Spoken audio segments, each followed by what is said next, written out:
ಈ 4 ಚತುರ್ವಿಧ ಫಲಗಳು ನಿಮಗೆ ಸಿಗಬೇಕು ಆದರೆ ವೈಫಲ್ಯಗಳು, ಹೃದಯಘಾತಕ್ಕೆ ಒಳಗಾಗುವಂಥದ್ದು 50ರ ವಯಸ್ಸಿನ ಒಳಗಡೆ ಇರುವಂಥವರಿಗೆ 2 ಒಂದಾಗೋಕ್ಕಾಗೋದಿಲ್ಲ, 1 2 ಆಗೋಕ್ಕಾಗೋದಿಲ್ಲ.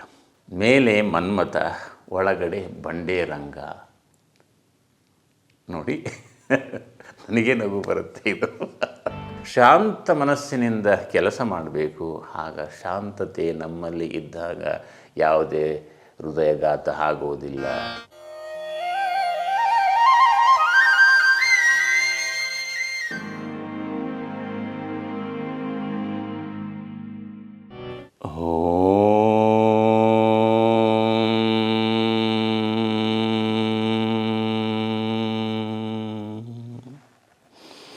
ನಮಸ್ಕಾರ ಆತ್ಮೀಯರೇ, ಹಂಸಯೋಗದ ಯೂಟ್ಯೂಬ್ ಕಾರ್ಯಕ್ರಮಕ್ಕೆ ಸ್ವಾಗತ ಸುಸ್ವಾಗತ.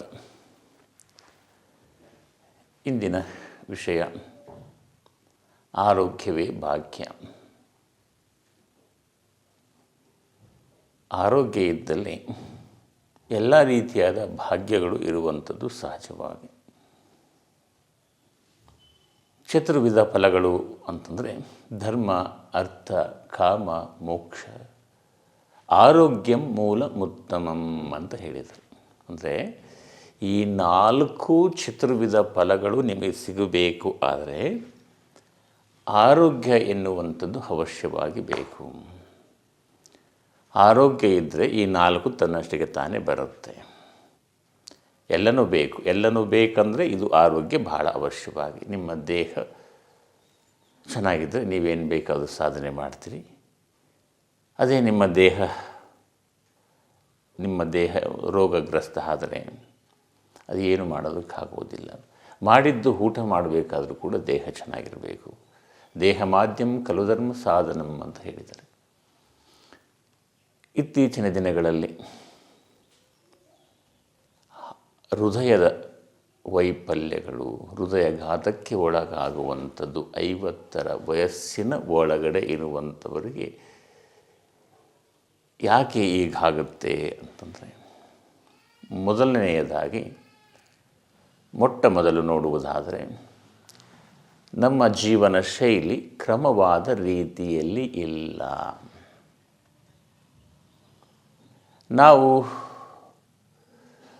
ನಾವೇನು ತಿಳ್ಕೊಂಡಿದ್ದೀವಿ ಅಂತಂದರೆ, ಜಿಮ್ಮಿಗೆ ಹೋದ್ರೆ ಆಯಿತು, ಯೋಗ ಮಾಡಿದರೆ ಆಯಿತು, ಅದು ಎಷ್ಟು ದಿನ ಮಾಡಬೇಕು ಅಂತ ನೋಡೋದಿಲ್ಲ.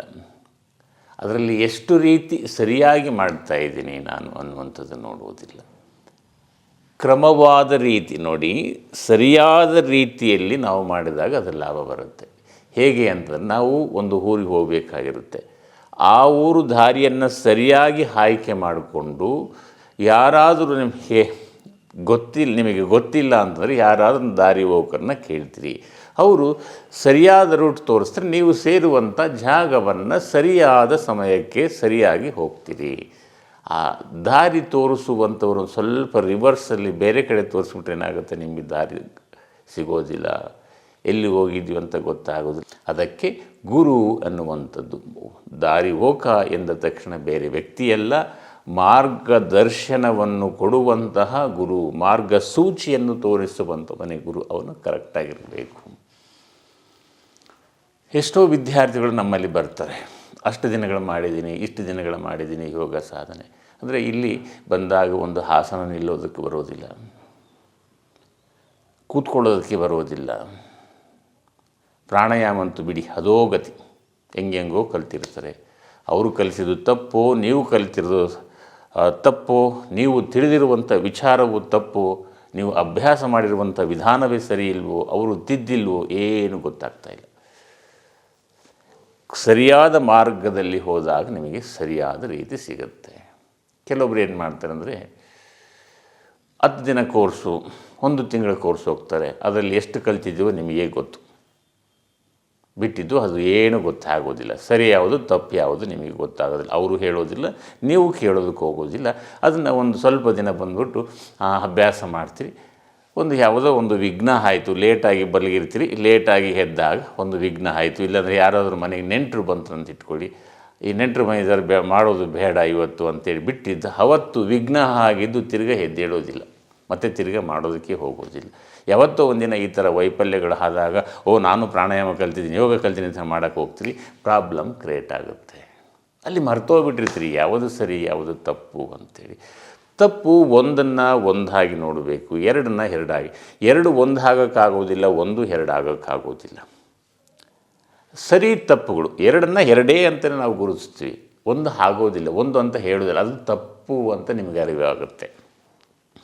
ಅದೇ ರೀತಿ ನೀವು ಹೋಗುವ ದಾರಿ ಸರಿ ಯಾವುದು ಅಂತ ಆಯ್ಕೆ ಮಾಡಿಕೊಳ್ಳುವಂಥದ್ದು ನೀವು.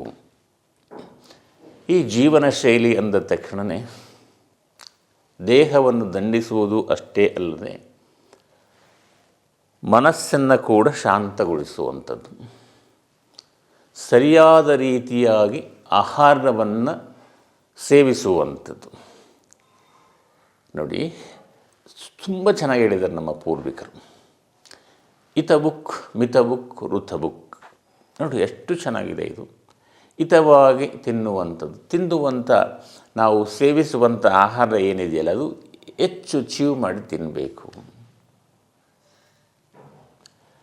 ಯಾವುದೇ ನೆಕ್ಸ್ಟ್ ಬಂದ್ಬಿಟ್ಟು ಮಿತಬುಕ್ ಅಂದರೆ ಎಲ್ಲವನ್ನು ತಿನ್ನಿ, ಆದರೆ ಮಿತವಾಗಿ ಇರಬೇಕು. ಏನೋ ಚೆನ್ನಾಗಿದೆ ಅಂತೇಳಿ ಎಲ್ಲ ತಿನ್ನುವಂಥದ್ದು ಅಲ್ಲ, ಲಿಮಿಟಾಗಿ ಇರುವಂಥದ್ದು ಮಿತವು. ಋತುಬುಕ್ ಅಂದರೆ ಋತುವಿಗೆ ಅನುಸಾರವಾಗಿ ನಿಮ್ಮ ಆಹಾರ ಪದ್ಧತಿಯನ್ನು ಬದಲಾವಣೆ ಮಾಡ್ತಾ ಹೋಗಬೇಕು. ಹಾಗೆ ಈ ಮೂರನ್ನು ನೀವು ಸರಿಯಾದ ರೀತಿಯಲ್ಲಿ ಪಾಲನೆ ಮಾಡಿದಾಗ ನಿಮಗೆ ಯಾವುದೇ ರೀತಿಯಾದ ರೋಗಗಳೇ ಬರುವುದಿಲ್ಲ. ಮಿತವಾಗಿ ತಿನ್ನುವಂಥದ್ದೇ ಇಲ್ಲ, ಹಿತವಂತೂ ಇಲ್ಲೇ ಇಲ್ಲ. ಅಂದರೆ ಆಹಾರವನ್ನು 32 ಬಾರಿ ಹಗಿಬೇಕು ಒಂದು ತುತ್ತನ್ನು, ನಾವು ಹಗಿಯೋದಿಲ್ಲ. ಏನಾದರೂ ಒಂದು ಸ್ವಲ್ಪ ಹಾಗೂ ಹೀಗೂ ಪ್ರಯತ್ನಪಟ್ಟು ಮಾಡ್ತೀವಿ ಅಂತ ಇಟ್ಕೊಳ್ಳಿ, ಅದು 2 ದಿನ ಮಾತ್ರ ಇರುತ್ತೆ. ಆನಂತರ 3ನೇ ದಿನಕ್ಕೆ ಹೋಯ್ತು, ಯಾರು ತಿಂತಾರೆ ಹೋಗಯ್ಯ ಅಂತಂದ್ಬಿಡ್ತೀವಿ. ಈ ತಪ್ಪುಗಳು ಮಾಡ್ತಾಯಿರ್ತೀವಿ. ತಪ್ಪುಗಳ ಮೇಲೆ ತಪ್ಪುಗಳು ಮಾಡ್ತೀವಿ, ಆದರೆ ಯದ್ವ ತದ್ವ ನಮ್ಮ ಜೀವನ ಶೈಲಿ ಆಗುತ್ತೆ. ಈ ಹೃದಯಾಘಾತಕ್ಕೆ ಸಂಬಂಧಪಟ್ಟಿರುವಂಥ ಮುದ್ರೆಯನ್ನು ಕೊನೆಯಲ್ಲಿ ಹೇಳ್ತೀನಿ. ಅದನ್ನು ಕೊನೆಯವರೆಗೂ ಈ ವಿಡಿಯೋನ ನೋಡುವಂಥದ್ದು ಮಾತ್ರ ಮರಿಬೇಡಿ. ತುಂಬ ಉಪಯೋಗವಾಗಿರುವಂಥ ಈ ಮುದ್ರೆ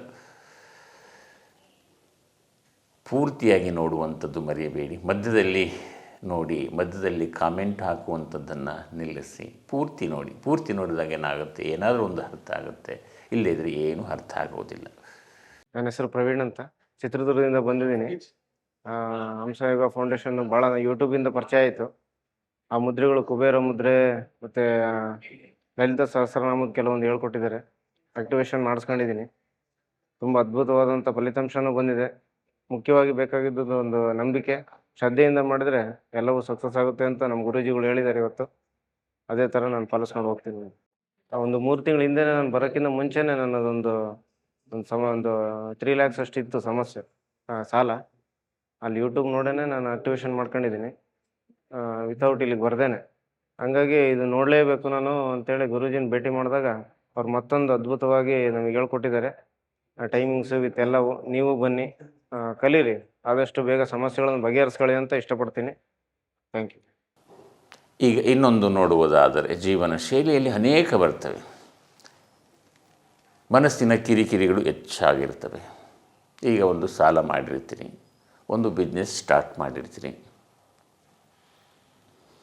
ಆಗ ನಿಮಗೆ ಬಿಸ್ನೆಸ್ ಚೆನ್ನಾಗಿ ನಡೆದರೆ ಸರಿ ಹೋಯಿತು, ಸೂಪರ್, ಏನೂ ಆಗೋದಿಲ್ಲ.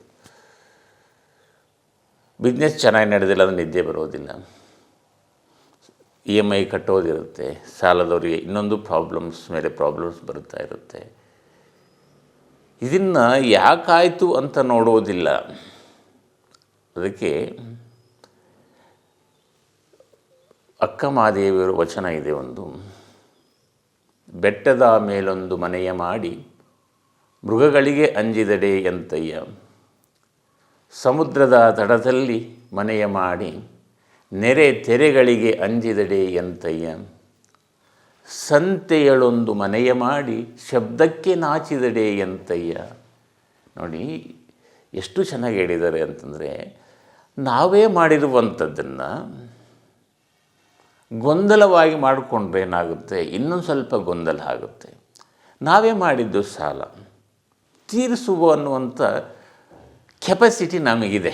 ಆದರೆ ನಾವೇನು ಮಾಡ್ತೀವಿ, ಭಯದಿಂದ ಸಂಶಯ ಎನ್ನುವಂಥದ್ದು ರೋಗ ಬರುತ್ತೆ.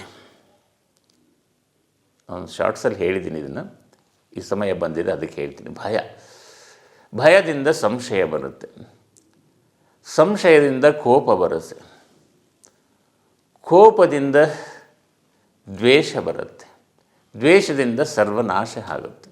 ನೋಡಿ, ಹೃದಯ ವೈಫಲ್ಯ ಆಗಿರಬಹುದು, ರೋಗ ರುಜಿನಗಳಾಗಿರಬಹುದು, ಏನು ಬೇಕಾರಾಗಿರ್ಬೋದು, ಭಯ ಯಾರಿಗೂ ಕೂಡ ಒಳ್ಳೆಯದಲ್ಲ. ಭಯದಿಂದಲೇ ಎಲ್ಲವೂ ಕೂಡ ಇದೆಲ್ಲ ಬರುವಂಥದ್ದು.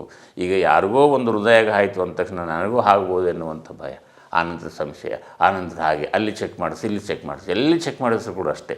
ನಿಮ್ಮ ದೇಹದಲ್ಲಿ ಎಲ್ಲವೂ ಹಡಕವಾಗಿದೆ, ಸ್ಕ್ಯಾನಿಂಗು ಎಲ್ಲ ಕೂಡ ಹಡಕವಾಗಿದೆ. ಆದರೆ ಸರಿಯಾದ ರೀತಿಯಲ್ಲಿ ಅಭ್ಯಾಸ ಮಾಡಬೇಕು. ಗೊತ್ತಾಯ್ತಲ್ವೇ? ಈಗ ಕೆಲವರು ತುಂಬ ಚೆನ್ನಾಗಿದ್ರು, ತುಂಬ ಫಿಟ್ ಆಗಿದ್ದರು. ಕೆಲವೊಬ್ರು ಹೇಳ್ತಾರೆ ಯೋಗ ಮಾಡ್ತಿದ್ರು, ದಿನನಿತ್ಯ ಪ್ರಾಣಾಯಾಮ ಮಾಡ್ತಿದ್ರು, ಜಿಮ್ಗೆ ಹೋಗ್ತಿದ್ರು, ತುಂಬ ಫಿಟ್ಟಾಗಿದ್ದರು, ನೋಡೋದಕ್ಕೆ ಏನು ಟೆನ್ಷನ್ ಇರಲಿಲ್ಲ, ಹಾಗೆ ಹೀಗೆ ಯಾವುದೇ ರೀತಿಯಾದ ಆಹಾರವನ್ನು ಮನೆಯಿಂದ ತರಿಸ್ಕೊಂಡು ತಿನ್ನುವಂಥದ್ದಿತ್ತು, ಹಾಗೆ ಯಾವುದೇ ರೀತಿಯಿಂದ ದುರ್ಚಟಗಳು ಕೂಡ ಇರಲಿಲ್ಲ. ಅಂಥವ್ರಿಗೆ ಹೃದಯಾಘಾತ ಆಯಿತು ಅಂತ ಹೇಳ್ತಾರೆ. ಯಾಕಾಯಿತು ಅನ್ನುವುದು ನೋಡುವುದಾದರೆ, ಮೇಲೆ ನಾವು ಏನಿರ್ತೀವಿ ನೋಡಿ, ಇದೆಲ್ಲ ಕಾಣ್ತಾ ಇದೆಯಲ್ಲ, ಸೂಟು ಬೂಟು ಜಿಮ್ ಮಾಡುವಂಥದ್ದು ಅದೆಲ್ಲ ಏನಿದೆಯಲ್ಲ, ಅದು ಹೊರಭಾಗಕ್ಕೆ ಕಾಣುವಂಥದ್ದು ಮಾತ್ರ. ನಮ್ಮ ಊರ ಕಡೆ ಒಂದು ಗಾದೆ ಮಾತು, ನಾಡುನುಡಿ ಮಾತು ಹೇಳ್ತಾರೆ, ಮೇಲೆ ಮನ್ಮಥ ಒಳಗಡೆ ಬಂಡೆ ರಂಗ. ನೋಡಿ, ನನಗೆ ನಗು ಬರುತ್ತೆ ಇದು. ಅಂದರೆ ಮೇಲೆ ನೋಡಿದ್ದೆಲ್ಲ ನಾವಲ್ಲ, ಒಳಗಡೆ ಒಂದು ಇದೆಯಲ್ಲ ಅದು ನಿಜವಾಗಿ ನಾವು. ಆದರೆ ಯಾರಿಗೆ ಗೊತ್ತಾಗೋದಿಲ್ಲ ಒಳಗಡೆ ಇರುವಂಥದ್ದು ನೋವು ಯಾವುದು, ಸಂಕಟ ಯಾವುದು, ಎಷ್ಟು ರೀತಿ ಅವರು ಅನುಭವಿಸ್ತಾ ಇದ್ದಾರೆ. ಈಗ ಪ್ರಾಣಾಯಾಮ ಮಾಡ್ತಾಯಿದ್ದೀನಿ, ಒಳಗಡೆ ಚಿಂತೆ ಎನ್ನುವಂಥದ್ದು ಬೇಯ್ತಾ ಇದೆ, ಒಳಗಡೆ ಚಿತೆ. ಎಲ್ಲಿ ಲಾಭ ಬಂತು? ಲಾಭ ಶೂನ್ಯ. ಧ್ಯಾನ ಮಾಡ್ತಾಯಿದ್ವಿ, ಎಲ್ಲೋ ಒಂದು ಕಡೆ ಕೆಲವರು ಧ್ಯಾನಕ್ಕೆ ಅಂತ ನಮ್ಮ ಶಿಬಿರದಲ್ಲಿ ಸೇರಿಕೊಳ್ತಾರೆ. ಅವರು ಧ್ಯಾನ ಮಾಡುವಂಥದ್ದೇ ಒಂದು ವಿಚಿತ್ರ. ನಾವು ಎಷ್ಟು ಹಿಂಗೆ ನೆಟ್ಟಿಗೆ ಕೂತ್ಕೊಳ್ಳಿ, ನೆಟ್ಟಿಗೆ ಕೂತ್ಕೊಳ್ಳಲ್ಲ, ಅವ್ರು ಹಿಂಗೆ ಕೂತ್ಕೊಳ್ಳೋದು. ಈಗ ಧ್ಯಾನ ಮಾಡಿದ್ರೆ ಯಾವತ್ತು ನಮಗೆ ಲಾಭ ಬರಬೇಕು, ನೇರವಾಗಿ ಕೊಡಬೇಕು. ಸುಖಂ ಸ್ಥಿರಂ ಆಸನಂ. ಯಾವುದೇ ನಿಶ್ಚಿಂತೆಯಿಂದ ಪ್ರಾಣಾಯಾಮ ಮಾಡಬೇಕು, ಚಿಂತೆಯೇ ಬರಬಾರದು. ಶಾಂತ ಮನಸ್ಥಿತಿಯಿಂದ ಧ್ಯಾನ ಮಾಡಬೇಕು, ಶಾಂತ ಮನಸ್ಥಿತಿಯಿಂದ ಪ್ರಾಣಾಯಾಮಗಳನ್ನು ಮಾಡಬೇಕು, ಶಾಂತ ಮನಸ್ಥಿತಿಯಿಂದ ಯೋಗಾಸನಗಳನ್ನು ಅಭ್ಯಾಸ ಮಾಡಬೇಕು, ಶಾಂತ ಮನಸ್ಸಿನಿಂದ ಆಹಾರವನ್ನು ಸೇವನೆ ಮಾಡಬೇಕು, ಶಾಂತ ಮನಸ್ಸಿನಿಂದ ಕೆಲಸ ಮಾಡಬೇಕು. ಆಗ ಶಾಂತತೆ ನಮ್ಮಲ್ಲಿ ಇದ್ದಾಗ ಯಾವುದೇ ಹೃದಯಾಘಾತ ಆಗೋದಿಲ್ಲ, ಯಾವುದೇ ರೋಗ ಬರುವುದಿಲ್ಲ.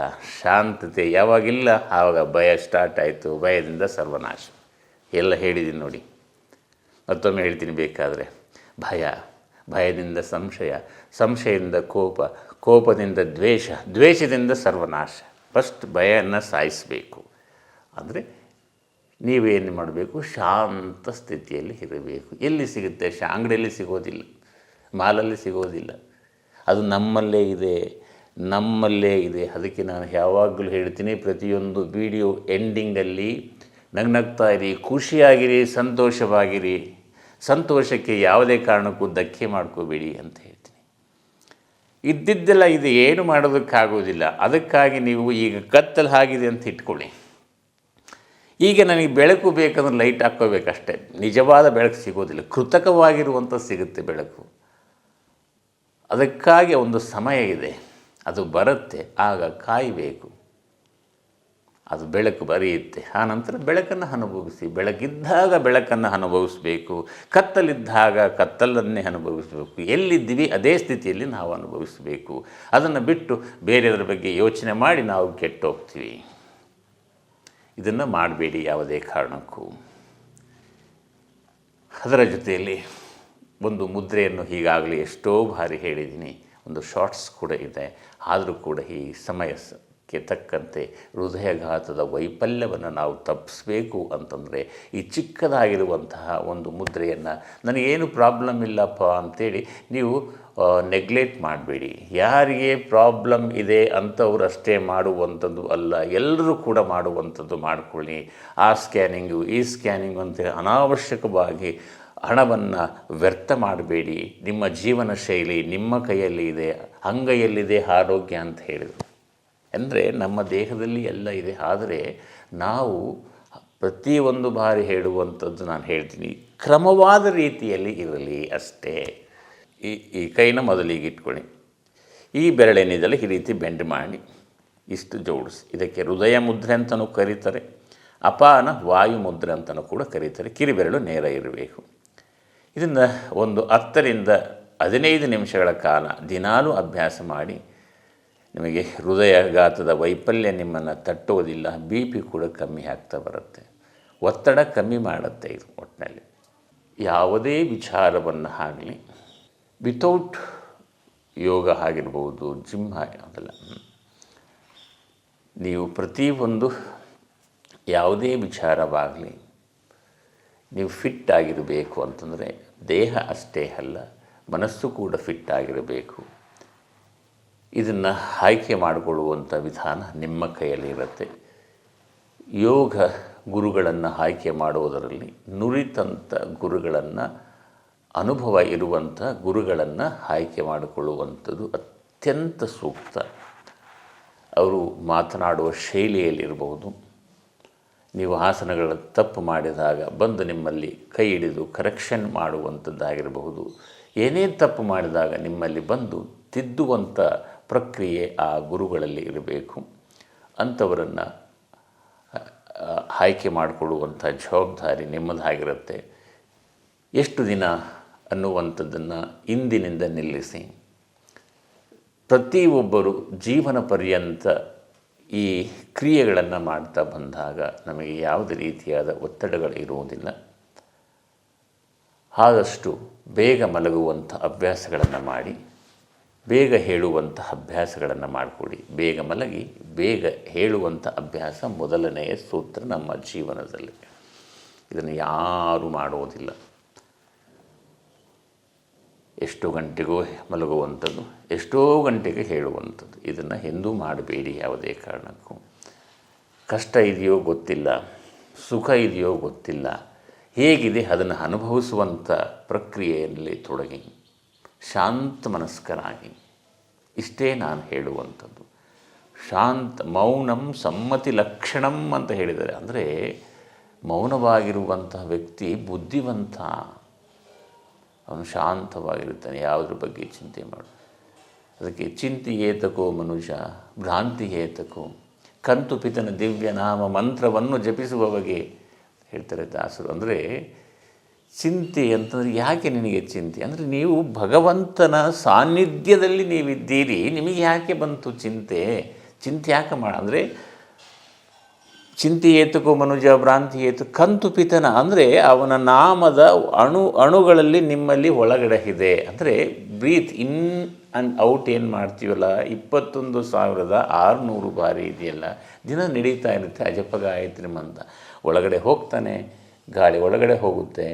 ಹಾಗೆ ಭಗವಂತನೇ ಗಾಳಿ ಹೊರಗಡೆ ಬರ್ತಾನೆ, ದೇಹದ ಒಳಭಾಗವೆಲ್ಲ ಶುದ್ಧ ಮಾಡಿ ಮತ್ತೆ ಪ್ರಕೃತಿಯಲ್ಲಿ ಲೀನ ಮಾಡುತ್ತೆ. ಪ್ರಕೃತಿಯಿಂದ ಮತ್ತೆ ದೇಹ ಎನ್ನುವಂಥ ಪ್ರಕೃತಿಯ ಒಳಗಡೆ ಅಲ್ಲಿ ಶುದ್ಧ ಮಾಡಿ ಮತ್ತೆ ಹೊರಗಡೆ ಬರುತ್ತೆ. ದಿನ ದೇವನ ಭಗವಂತನ ಜೊತೆಯಲ್ಲಿ ನಾವು ನಡೀತಾ ಇರಬೇಕು. ನಮಗೆ ಯಾಕೆ ಚಿಂತೆ?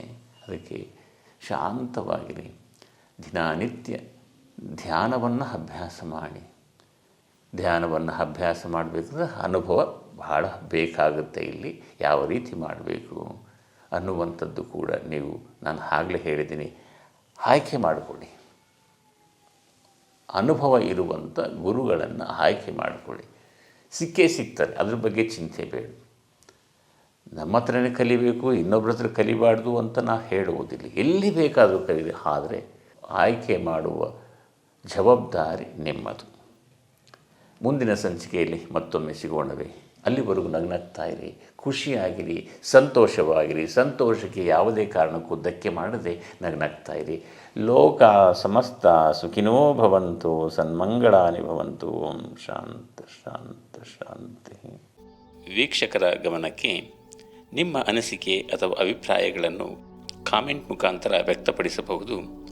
ಹಾಗೂ ನಿಮಗೆ ಇನ್ನೂ ಹೆಚ್ಚಿನ ರೀತಿಯಲ್ಲಿ ಪ್ರಾಣಾಯಾಮಗಳನ್ನು ಅಭ್ಯಾಸ ಮಾಡಬೇಕು ಎಂದು ಅನಿಸಿದಾಗ ನಮ್ಮನ್ನು ಇಮೇಲ್ ಮುಖಾಂತರ ಸಂಪರ್ಕಿಸಿ. ಲೋಕ ಸಮಸ್ತ ಸುಖಿನೋ ಭವಂತು, ಸನ್ಮಂಗಳಾನಿ ಭವಂತು.